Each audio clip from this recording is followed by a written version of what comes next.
I want to know what it takes to be happy, we have to understand what is our current blueprint of how our life's supposed to be. Now, what do I mean by blueprint? Well, we have a story in our head of how life's supposed to be. Some people's story is you work hard in school, you become really great, you're a nice person, you're a good person, and then you grow up and you take care of yourself and you find the ideal man and you fall in love and you have a white picket fence and you have 3 perfect children and you live happily ever after. Somebody else's story, the old story was you work really hard in school, you excel in college, you go to work for a big corporation, and you move up through the ranks until you're the president or chairman of the company and you become successful and respected throughout life. These are some old stories. Obviously, the stories that we hear today of what people's lives are supposed to be like are completely diverse. We no longer have these little archetypes, but one archetype still seems to remain. And that archetype is, in order for you to really feel like you're enough, many people believe they have to achieve an enormous amount. They may do it in different ways. They may do it by building a company and taking it public when they're 27 or 25 years old, or they find and create a new technology, or they become a very special doctor. But we live in a culture in the West that teaches people that you're not enough unless you do something really special and unique, and we define special and unique in interesting ways. A school teacher is not special and unique. A mother who stays home with her children day and night, sculpting their minds, their bodies, their souls, and their future is not special. We live in a world today where we treat teachers like they're nobody and pay them accordingly, and we wonder why our children seem to have challenges in learning and growing or being engaged in school. When we spend thousands of dollars on some item like a computer, but what we look at overall, we invest in for the teacher and for that person who's the personal connection with them is so small. We live in a society where many women look down and say, well, you're just a housewife, you're just a mother. See, some of the pain we have in our society is not because there's one right or one wrong approach, but because we try to make everybody fit into some particular approach to life. Here's what's going to make you happy or make you unhappy in life. It's real simple. Let's do a quick test. If you're in a situation right now where you look at your life, I know there's an area of your life that you probably feel pretty darn good about. Even if you're not happy with your finances, I bet you feel damn good close to your kids. Or if you're not close to your kids, maybe you don't have any kids, maybe you feel really good about your career. If you're doing not so good in your career, maybe you got a really great body that you've trimmed down or strengthened up, or you really shaped yourself the way you want, muscularly, or in the way you look. Or if that's not happening, maybe you feel a really special connection with God, or really close to your mother or father or your family, whatever. Almost everybody has an area of their life they feel really good about if they're honest, and if they're fair to themselves. What's an area of your life you really feel happy about? I want you to think about it for a moment, truthfully. What's an area in your life today that if you wanted to be happy about it, you really could feel proud about it? You could feel like it's an area you're doing darn well in. And if you're really hard on yourself, there's still an area. What's an area? I want you to think of it right now. And I want you to think of that area, whether it's your body or your finances or your career or your intimate relationship or your relationship with your kids or your relationship with your creator, whatever it is. I want you to think about, why are you happy with that area of your life right now today? Why are you happy with that area of your life right now today? Really think about it. If you were in a seminar with me, I'd have you write this down. And if you can put me on hold here for a second, because I'd like to reveal to you what the formula is for happiness. And if I say there's a formula for happiness and here's what it is, you're going to go, yeah, sure, that's what he says. But if you put down the answer and we can see the formula is real without me telling you what it is, you get to look at your own life and say it matches, you're going to know this is right. So you could stop this right now if you want, put me on hold, and just write down what's an area of your life you're really, really happy about, you're really pleased with, or you could be if you wanted to focus on it. And why are you happy with that part of your life right now? Even if you're not happy with everything, what's the area you're happy with and why? Put me on hold right now, or if you're not going to do that, just think for a moment. Why? Specifically, be real. Why? Now, when I ask this, if you turn me back on now, if I ask this of an audience, I'll have people write this down for a few minutes, and I'll call on people, and I'll say, share with the person next to you first. What are you happy about, and why are you happy in that area? And be specific. And after they share, I'll have people stand up, I'll call on a variety of people, and I say, ma'am, tell me, what are you happy about? And she'll say, well, honestly, I'm really happy with my body. She goes, I never thought I'd say that, but I used to be so unhappy with it, and I did some things, I pushed myself through, and now I exercise regularly, and I'm not perfect, but I feel fit, I feel strong, I feel energetic, and that's really, it just feels good to me. Now, I say to everybody, I'm now going to show you what the formula for happiness is. And it's real simple. I want to reveal it to you so you don't ever forget it. Whenever you're happy with an area of your life, it's because right now, your current life experience, I call it your LC, your life conditions, the conditions of your life conditions in that area match or equal to your blueprint, your story, your belief about how life should be in that area. So this woman says to me, I'm really happy with my body because it's not perfect. Her blueprint is I don't need to be perfect, but it's so much better than it was. I'm fit and I'm strong and I have this energy. Her mental blueprint says I should be fit, strong, and have energy. I don't need to be perfect, but I should be that way. Well, when my life, my body matches how I think it should be, I feel good about my life. I'll ask somebody else. I'll say, tell me an area you're happy with. Someone else will say, well, I'm really happy with my career. And why? Well, I'm doing better than I even thought I would be. I mean, I'm ahead of the schedule of where I hoped I'd be at this stage. I'm working at this level in this company, and I have these skills and this ability, and it's even better than I thought. Well, once again, listen, this person's happy with this area of their life because their current life conditions in the area called their career are even better than they expected they would be, better than their blueprint, better than their belief of how it should be. If it's really better, you tend to be over the moon. One woman would say, I gotta tell you, I said, I'm the happiest I've ever been in my whole life. How come? She goes, because I have this man in my life and I'm in love with him and he loves me and I can be myself with him. And we have this incredible intimacy and this passion and we want to be with each other all the time. And I never get bored with him. Well, what's her blueprint? You want to be with somebody that you can have total intimacy with, somebody who you love and loves you. Those are part of her rules, her beliefs of how it should be. She said, it needs to be, I never want to be with anybody else. I want to be with them every moment. Her blueprint about how life should be and the way she lives, her relationship's even better than she hoped. When it's better than you hope, you're going to be totally excited. So think about this then. What's an area you're not happy with? Let's see if we can find the formula for unhappiness. If the formula for happiness is to be able to meet your expectations or exceed them, that really makes you excited, but to be happy, you gotta at least meet it. It doesn't have to be perfect, but if you generally are meeting what you expect you want from your life in that area, you feel good. Life conditions match blueprint, feel good. So what makes you feel bad? What creates pain, stress, frustration? Real easy way to figure it out. Answer this question. What's an area of your life you're not happy with? I mean, be honest with yourself. And even if your life is great in all kinds of ways, I'm sure there's an area you'd like to improve. Anybody who's honest, if they're doing great in their career, very often they don't take care of their body so much. If they're really focused on their body, very often they find themselves in a position where they're not spending enough time with their kids. Or if they're spending time with their kids, their intimate relationship's not doing so well. Because it's the nature of human beings to focus on areas they feel comfortable with and strong in and give those time. And the areas they don't feel so strong and they go, I don't have time for it. What they're really saying is I don't feel very competent in that area. So what's an area of your life that you are not as happy with? I mean, it's healthy, honestly, to look at areas and say, I don't like it, I want more. This whole concept of a breakthrough is about how do I close the gap between where I am right now and where I want to be.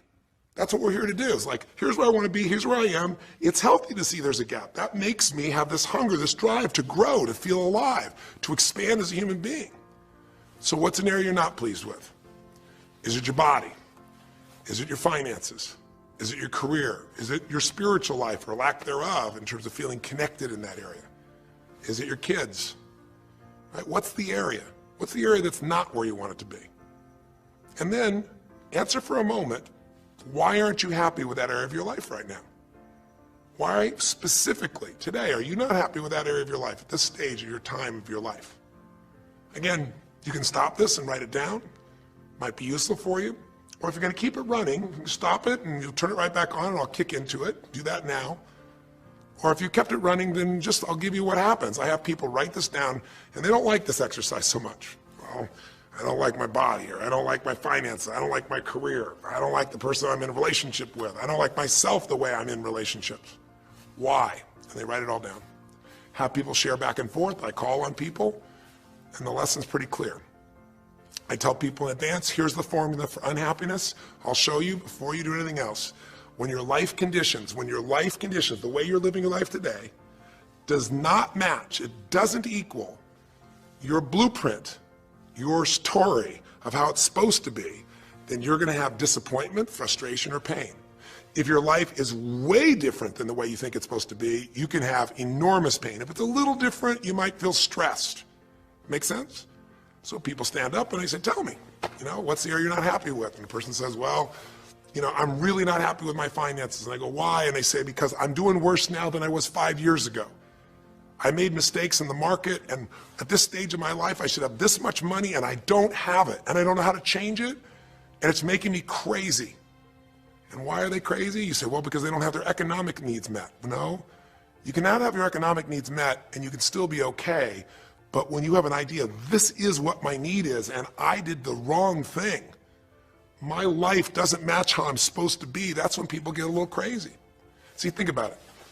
If you grew up taking care of folding your own clothes, making your own meals, going to the store, doing the grocery shopping, cleaning the bedroom, cleaning the house, vacuuming, taking out the trash, and you did that your whole life, then if you have to do that later on, you don't feel like you have economic pain because you don't have a maid.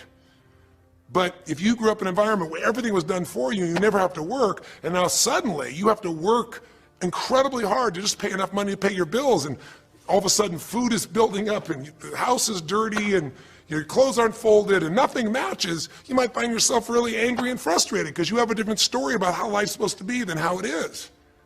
Someone else will say, well, I'll tell you why, because I'm in a situation now where, I'm 30 pounds heavier than I should be. Should be is the key word. There are people in all cultures who love being big. There are people that will walk around and someone else might think they're massively overweight, but they're going, I own this, honey, and they really, truly, they match their blueprint. Big is beautiful, because their idea is big is beautiful. I'm big, that's beautiful, matches my blueprint. Rock and roll, I'm happy as can be. Somebody else can look like a twig and be stressed out saying, I hate my body, because their blueprint says I should be the skinniest thing on earth and I'm not skinny enough. Am I making sense? When your life conditions don't match your blueprint, you're gonna have pain. But here's when you suffer. When I ask people, who here has been through the dark night of the soul? Who's been here in a situation where you feel like life isn't worth living, or we feel like a pain that just will never go away? And a lot of people write down those experiences, like Joaquin. So you'll begin to understand what the issue is I'm talking about here. Joaquin, if you recall, was in a situation where this man felt like there was no reason to live. He couldn't work, he couldn't do anything, his life was worthless. Why did he think that? Because he had a blueprint. And his blueprint said, I need to be an NBA basketball player, at least a professional basketball player. I need to be able to make money and have this great lifestyle, because that's what makes me worthwhile as a human being. That's what makes my family respect me, my mother, my uncles, my aunts. I'm the successful one in the family and I make the money, I support everybody. He's a good man. He didn't come just to be successful. He took care of his mother, his family. He tried to be an inspiration for people. Joaquin Hawkins is a man who was always going out on his free time and training kids and showing them the pathway to freedom, how they could play basketball and get free like he did and get out of the inner city. So this man is not a selfish man, but he knew this is the way to be worthwhile. This is the way to be able to give to people. This is the way to take care of your family. And all of a sudden, one night, what happened? That way was taken from him. He has a stroke. And in the middle of the night, his life conditions make it impossible to be who he has to be, or he feels like he's worthless. You get it? We have an identity.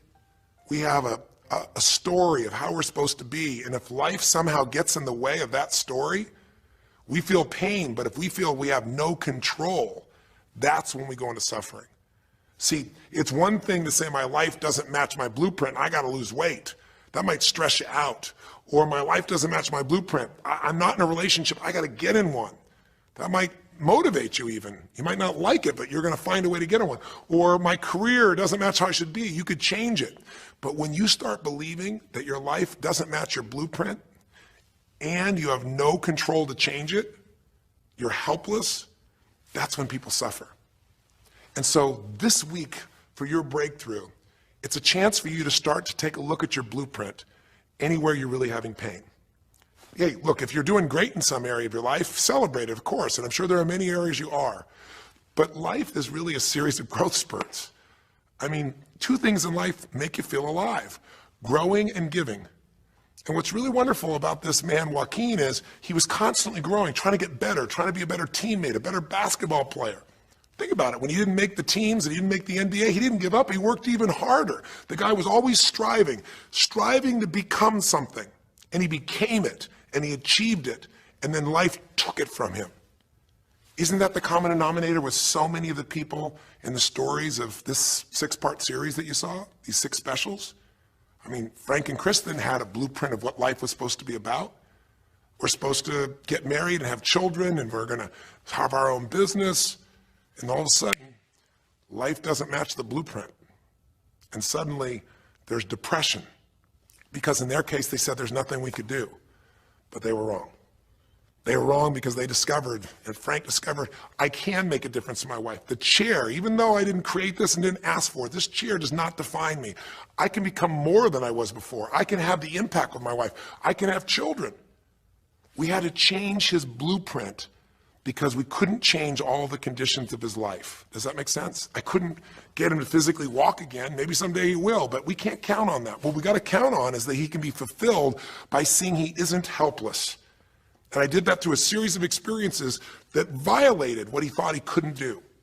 The same thing was true with almost every one of the people we worked with at some level. And in Joaquin's example, it was also true. Joaquin said, well, I can't ever have this quality of life again because I'm not a professional basketball player. And he was locked into that mindset, and all of us get locked at times. But to his credit, to a system of steps, we were able to break him out of that. We were getting him to see that he isn't helpless. Because here's your choice. Watch this now. If you're suffering, if you're in pain, your life doesn't match how you think it should be, and you think you're helpless to change it, now you have only 3 choices. Choice 1, blame something. And that's what Joaquin did, if you recall. He blamed his coach. He blamed what happened to him. And of course, these things were outside his control. But he blamed his coach. And a big part of the healing, if you watch this session, was bringing his coach in and getting him to see, hey, you know what, all that anger, all that resentment inside of you, Joaquin, A, it's not based on the truth, and B, like Nelson Mandela said, you know, having resentment in your soul is like drinking poison and hoping that your enemy will die. It doesn't work that way. And when Joaquin was able to break out, his breakthrough was a change in perception, to realize this coach wasn't stopping me.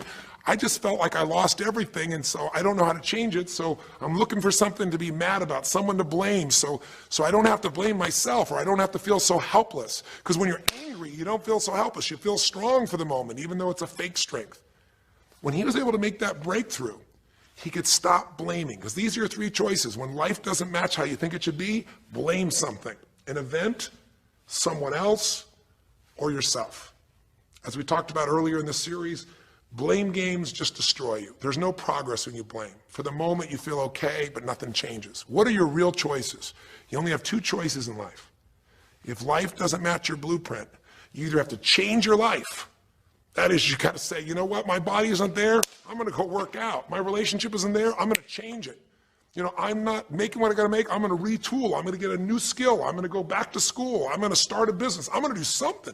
You have to do something to change your life. Or, in order for you to be happy, if you can't change your life, you're going to have to change your blueprint. Usually in life, it requires a little bit of each. Does that make sense? And if you change your life and change your blueprint, you can have an extraordinary life. And what you witnessed this man do was, once he let go of his anger and his denial, once he started to look at things, he began to find, by spending time with his family, that he was worthwhile being loved whether he played basketball or not. Of course, he'd love to play basketball, but professional basketball was no longer a part of it. And we got to get Joaquin to shift that. And Joaquin is a metaphor for all of us, because all of us are going to have times in our life when what we want or think life should be like isn't going to match how life really is. Those moments, if we blame, our life goes into pain. If we change, we can change our life and match our blueprint. But we have to also know when it's not within our control. And that's how we're able to make a shift and change what our story is for our life, what our expectations are, not by lowering them, but by changing what that model really is. I hope this makes sense to you. I'll give you a great example. Years ago, I do a lot of work with business people, celebrities, people of all kinds of walks of life. And I was dealing with a group of people, and they knew a very, very powerful celebrity. And to give that person privacy, I won't tell you too many details, so you can't figure out exactly who it is, but it would be a person who was very successful as a woman, who was extremely attractive by cultural standards, a woman who's had a lot of dear friends, a lot of deep respect, so great skill, great ability, extremely talented, quite attractive, quite wealthy in financial terms, and lots of great friends. This would be, for most people's idea, the ultimate blueprint. If your life matches that description, you must have an incredible life. But ironically, this particular individual, as famous as they were, was depressed all the time. They had seemingly everything, and yet the person was depressed. How do you get depressed when you're smart, and you're strong, and you're beautiful, and you got great friends, and you're rich, and you're famous? Well, it's real simple. People said, I don't know what it is. Everyone's tried to help her. She's been through counseling. She's got all these different drugs. Nothing's working. She's taking antidepressants and she's still depressed, which is not uncommon, by the way. Because if you change the way you feel physically, but you still see your life doesn't match how you think it should be at some level, and you feel like you're helpless to change it, you're going to be depressed.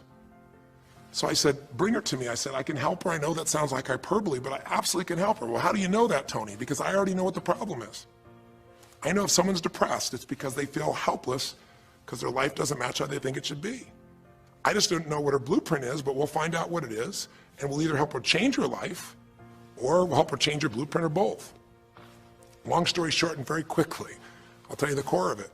She came to me and she spent maybe the first half an hour telling me, apologizing, saying, I know I should be happier. I know it's silly for me to be depressed. I don't know why I'm so depressed. I know I should be grateful for what I have, and I am grateful. And it was all these reasons why she knows she should feel good, but still didn't. And I tried to finally explain to her, listen, I don't care about that. I care about you. The fact that you're not happy has nothing to do with what you have or don't have. The fact that you're not happy is that your life doesn't match the way you think it should be. And you have some idea of how you think it should be. And worse, if you're this depressed after all this time, you feel like you can't do anything. You have no power to change it. You feel helpless. And she looked at me in a certain way, and I said, so what is that? What did you want your life to be like? She goes, well, it sounds stupid. I said, it's not going to sound stupid to me. She said, well, I don't know. I just always, since I was a little girl, dreamed that I would be married, and I would have 3 basically perfect children, and they would love me totally, and I loved my husband, he'd love me. And I said, okay, so how's that working for you so far? And she said, well, I think you know, because she's a pretty famous person. She said, I'm divorced twice, I have no children, and I'm now X age. And to give you a clue, that age would be an age where having a child, your own natural child at least, barring a medical miracle, is not going to happen. So I said to her, well, why don't you just adopt? She goes, no, that's not it. And so what I had to dig under is, remember we talked in one of the earlier sessions about there's the surface problem and then there's the deeper desire or need. So I said to her, I said, well, what if you couldn't have the husband but you could have the kids? And she smiled and she said, I'd take that. I said, well, why not adopt a kid? She goes, no, it has to be my own blood children. So I kept digging to find out what was behind her blueprint. Because your blueprint is just a projection of what you think you need to be happy. But as human beings, we're notoriously ineffective at knowing it's going to make us happy. So much that we think we're going to make us happy, we get there and we go, is this all there is? So many things that we think are going to make us miserable and we can never deal with, we go through it and we can handle it. We're not good at projecting these things. All kinds of studies will show this. So I said to her, well, what are you hoping to get from these 3 children? Why do they have to be your blood children? And she finally said, well, if they're my blood children, I know they'll always love me. They'll never leave me. What was she looking for? Unconditional love. She had this big blueprint that said, White House, picket fence, 3 children, perfect husband, all these different things. But what was behind that was a need to feel like she could have love that would be certain and wouldn't go away. So I can help her meet that need.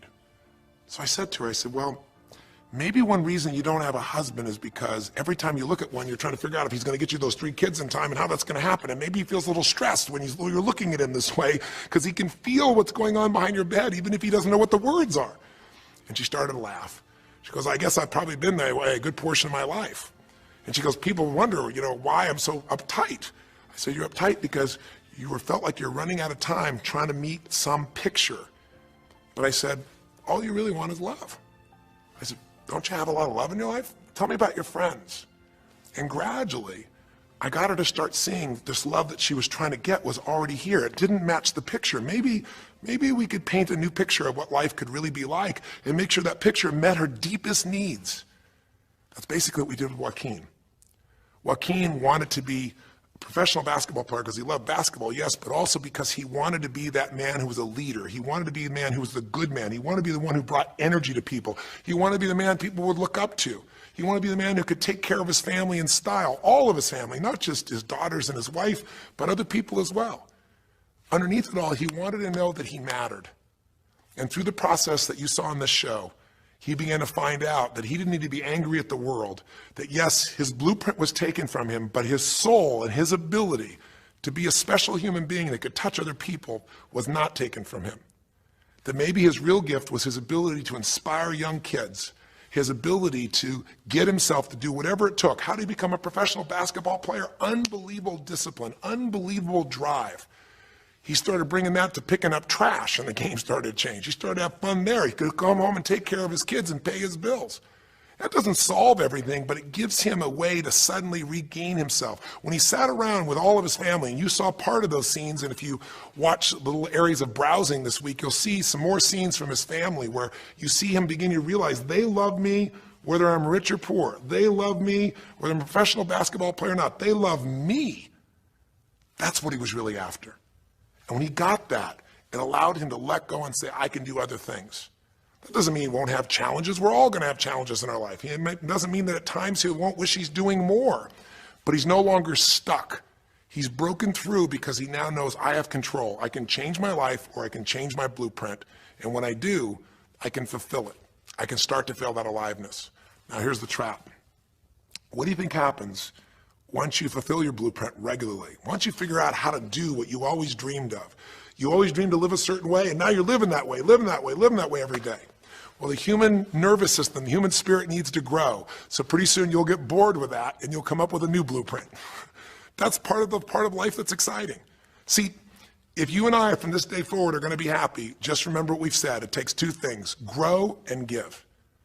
A meaningful life comes from growing, that sense of progress, and it comes from having life not just be about me, but about we, doing something that makes me feel connected to other people besides myself. That growth, that sense of contribution fills a deep spiritual need that we all have. If you are unhappy in your life, you got three choices, really two. Blame, that's not a choice, it's not going to work. Don't blame someone else, don't blame the event, don't blame yourself. Just figure out what you're going to do to change your life.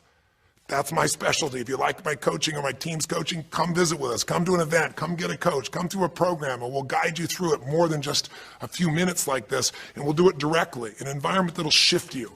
Or change your blueprint. You're going to have to rewire what's going on inside, and that's what we focus on as well. So I hope this journey has been an interesting one for you. I hope it's opened up your eyes to what it takes to go from where you are to where you want to be. It takes changing your emotional pattern. It takes bringing presence to your life. It takes realizing you have no problems compared to somebody else and putting your life in perspective. It takes the ability to deal with those extreme stresses that happen in your life by questioning your limiting beliefs. And again, we'd love to coach you and show you how to change those in a permanent way where it happens automatically, just like lifting weights so often until the muscle's always there and you find yourself able to follow through. It takes for you to be able to figure out how to deal with crisis and how to turn it around. It takes facing your fear. It takes pushing yourself through what used to stop you. It takes putting yourself in a position where you connect to what's more important than just yourself, what you value than just yourself. And it takes, I think in this case also, the ability to realize that no matter what happens to you, you're more than that moment. You're more than the story you think you're supposed to be. And that even when you're not matching what you think you need to be, maybe there's a reason for that. Maybe you're having to find a different part of yourself that's going to fulfill you at a much deeper level. Sometimes failing to get your goal gives you your destiny. I can't tell you how many people I've known over the years who had an idea of what they thought their life was supposed to be like, and they didn't achieve it, and they felt miserable and upset and frustrated, and one day an opening happened, and they went, oh my God, thank God that didn't happen. I think it's Garth Brooks had a great song, And it's a song about when he was in high school and he was in love with this girl, infatuated with her. And she didn't even know that he existed. And he prayed to God every day that she would notice him, that she would fall in love with him. And then sure enough, she never did. He was so disappointed. His blueprint didn't match. His life didn't match it because she didn't even know he existed. And he felt this suffering. He could do nothing to turn it around. Well, 15 years later, he became a guy named Garth Brooks, somebody everybody knew, and he could rock, stadiums with his energy and his song and his music. And he goes back to be at his high school reunion. I think it was his 15-year reunion, if I remember correctly. I don't remember the exact year, but all I remember is he said he saw that woman that he was so obsessed by. He was looking forward to seeing her. And now he was Garth Brooks, and he met her. And after he met her and spent some time with her, he wrote a song called Thank God for Unanswered Prayers. Sometimes not getting your blueprint's the best thing that ever happened, because the disappointment drives you to find something more important inside of you. Or not getting it makes you look for another aspect of your life, a spiritual aspect, a family aspect, a physical aspect. If you can just trust that life doesn't happen to you, it happens for you, then you can find in any situation a benefit that can take your life to the next level. I don't care if you're Frank and Kristen. I don't care if you're, Mandy and Scott. I don't care if you're Joaquin and Kim. Every one of us in our life is going to face situations where it feels like we have total trauma, something that's been taken from us. The real question is, what are you going to do with it? Some people just live in their story of what they don't have, and they have the right to do that. If Frank and Kristen lived in pain and felt bad, we'd all say they have the right to do it. It's the difference between what you have the right to do and what you deserve to give yourself and others. We have the ability to transcend whatever happens to us. There's something called post-traumatic growth. Very few people know about it. Two people go through the same stress. One's destroyed, the other grows. What's the difference? The people that grow will not give up. They don't have any excuses. They find the way to break through whatever it takes. And when they do, three things happen. Number one, they realize who they really are and what they're capable of. They realize they're so much stronger than they thought they were. And number two, they deepen all their relationships. You want to know who really cares about you, who you love and who loves you? Go through some tragedy, go through some hard times. All your Facebook friends go away. Your real friends, your real family shows up for you, and you show up for them, and it deepens your relationships. And the third thing happens, if you can push yourself through and break through whatever challenges life gives you, is each time you have a breakthrough, you get stronger. And it almost like builds a psychological immunity in you, where suddenly, all of a sudden, it's like stuff happens, you know stuff's gonna happen, and you're not scared of it anymore. Because after you've been through a stroke, after you've been through, losing the use of some of your body, your senses, after you lose a family member, and you break through to that, you get to the other side, it's like, give me your best shot, life. It's almost like there's this psychological immunity that says, I'm ready for whatever life will give me. I don't want challenges, but if they're here, I know I can handle them. That strength of spirit is what creates a sense of freedom and joy in life. And that strength of spirit basically comes from living a life where you are constantly and never-ending thinking a way to improve yourself and to help others. That's my mission, and if we can serve you again in the future, I hope you'll check us out. There's 3 ways you can continue to participate with us. You can come to an event, come have an experience with us live at a weekend at our Unleash the Power Within or our Date with Destinies. I think you'll find it's very different than just sitting here talking to you quietly, sitting in front of your computer screen. It's a rock and roll environment. It's like going to the ballpark and having one person sitting there talking to you versus being in the ballpark or the rock and roll concert, with 50,000. There's an energy and a power that comes from it. Second is there's immersion. Here we talk for an hour, there's distractions and emails. There it's total focus, and we go for immersion where literally what we did here over 6 weeks, a few little conversations, all that happens over and over again, multiple times a day, and you get that shift. So come to an event or call up and get a coach. We have people that you can work with and have a free coaching session and make sure it's really valuable for you. But these are people that can check in with you to help make sure you break through, you make the changes you want to make in your career or your finances or your body or your emotions or whatever area matters to you. And finally, lastly, and probably most importantly, every day you got to feed your mind. Because every day most of us are turning on, some form of news. It shows up in our pocket, in our Blackberries or iPods or our iPhones, I should say. It shows up on your computer constantly. It chases us, and it rarely does a good idea interrupt you. Really what you have to do is pursue the ideas, pursue the experiences that are going to change your life. And we have a way to do it called net time, no extra time. A way where you can keep feeding your mind the stuff that really matters with some products or services. So if you're interested in any of those things, be sure to click on your interest of an event or interest in having a free coaching session, or maybe try one of our audio programs, because the other challenge here is with video, you got to sit here potentially and watch me, but with audio, you can do it while you're working out, you can do it while you're cleaning the house, you can do it while you're driving in the car, while you're getting to work. We'd love to continue serving you in any way we can. I know I've gone long in this session, but I really want you to think about, how can I get my life the way I want it to be? The way I do it is I figure out what my blueprint is and I update it for what life is. I change my life, match my blueprint, and suddenly my life feels full and alive. Thank you for the time that we spent together here. I've really enjoyed our time, and I hope that this breakthrough series reminds you to never settle for less than you can be. Never settle for less than you can give or you can share. Live strong, live with passion, and God bless.